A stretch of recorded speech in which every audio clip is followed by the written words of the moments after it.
মুসুর ডাল তো আমরা অনেক খেয়েছি, কিন্তু খাসির মাংস দিয়ে কখনো খেয়েছি কি? নমস্কার বন্ধুরা, আজকে আমি খাসির মাংস দিয়ে মুসুর ডাল রেসিপি আপনাদের সাথে শেয়ার করব। এই রেসিপিটা যেমন গরম গরম ভাতের সাথে খেতে ভালো লাগবে, তেমনি গরম গরম রুটির সাথেও খেতে ভালো লাগবে। আসুন তাহলে রেসিপিটা দেখে নিই। রেসিপিটার জন্য কড়াইয়ে সর্ষের তেল দিয়ে দিচ্ছি। মিডিয়াম হিটে তেলটা গরম করে নিয়ে কিছু গোটা মশলা ফোড়ন দিচ্ছি। হাফ চা চামচ মতন গোটা জিরে, দুটো দারচিনি স্টিক ছোটো ছোটো, আর দুটো এলাচ, দুটো তেজপাতা একসাথে ফোড়ন দিচ্ছি। ফোড়নটা কয়েক সেকেন্ড মতো নাড়াচাড়া করে ভেজে নিচ্ছি। ফোড়ন থেকে খুব সুন্দর একটা সুগন্ধ এলে এর মধ্যে পেঁয়াজ কুচি দিয়ে দিচ্ছি। এখানে আমি দুটো মাঝারি সাইজের পেঁয়াজ কুচি দিয়েছি। পেঁয়াজটাকে খুব একটা কড়া লাল করে ভাজবো না, হালকা বাদামি করে ভেজে নেব। এরপরে পেঁয়াজের মধ্যে খাসির মাংস দিয়ে দেবো। পরিমাণ মতন লবণ আর একটুখানি হলুদ দিয়ে মাংসটা ভালো করে পেঁয়াজের সঙ্গে নাড়িয়ে চাড়িয়ে নেব।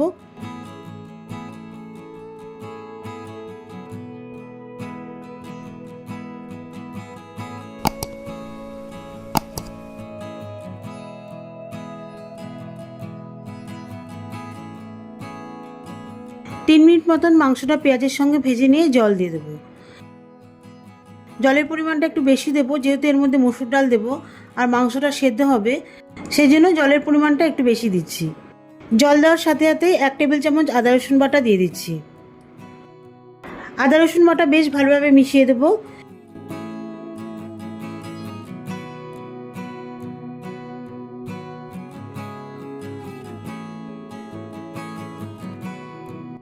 এবারে মাংসটা সেদ্ধ হওয়ার জন্য ঢাকনা দিয়ে দেবো। প্রায় 10 মিনিট পরে ঢাকনাটা তুলে নিয়েছি। দেখুন জলটা বেশ শুকিয়ে এসেছে। এখন এর মধ্যে কিছু গুঁড়ো মশলা দিয়ে দেবো।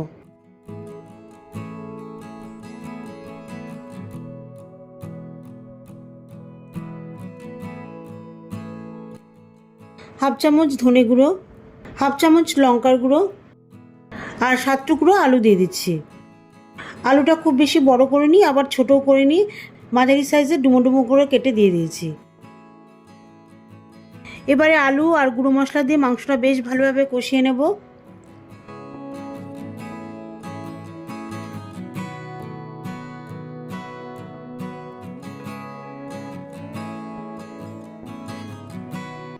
আলু মাংসটা মশলার সঙ্গে বেশ ভালোভাবে কষিয়ে নিয়েছি। দেখুন মশলা থেকে খানিকটা তেলও বেরিয়েছে। এবারে দিয়ে দিচ্ছি মুসুর ডাল। এখানে আমি 100 গ্রাম মতো মুসুর ডাল দিয়েছি, আর ডালটা আগে থেকে বেশ ভালো করে ধুয়ে নিয়েছি।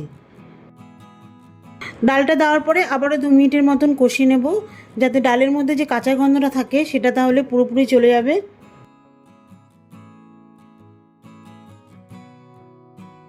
এখন ডাল আর মাংস পুরোপুরি সেদ্ধ হওয়ার জন্য পরিমাণ মতন জল দিয়ে দিচ্ছি।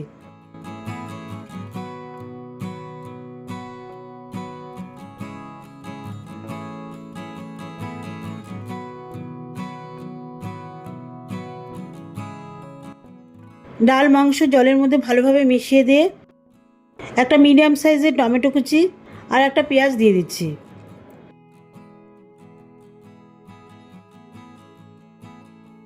এই সব কিছু ভালো করে মিশিয়ে দিয়ে আবারও ঢাকা দিয়ে দেবো।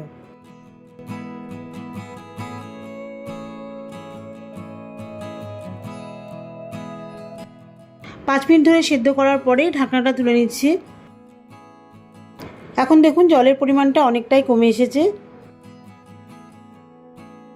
ডালটা কিছুক্ষণ নাড়িয়ে চাড়িয়ে 4টে কাঁচা লঙ্কা চেরা আর স্বাদ মতন লবণ মিশিয়ে দিচ্ছি। এখন কাঁচা লঙ্কার ফ্লেভারটা ডালের মধ্যে আসার জন্য 2 মিনিটের মতন ফুটিয়ে নেব।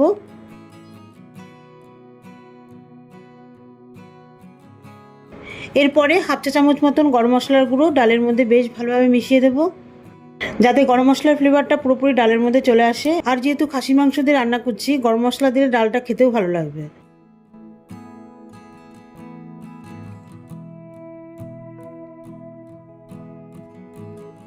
ব্যাস, আমার ডাল মাংস রান্না কমপ্লিট।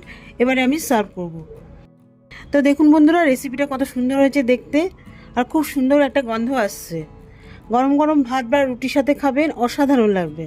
দেখা হবে পরবর্তী ভিডিওতে নতুন কোনো রেসিপি নিয়ে। ভালো থাকবেন, সুস্থ থাকবেন, আর আমার চ্যানেলটিকে লাইক, কমেন্ট ও সাবস্ক্রাইব করে আমার পাশে থাকবেন।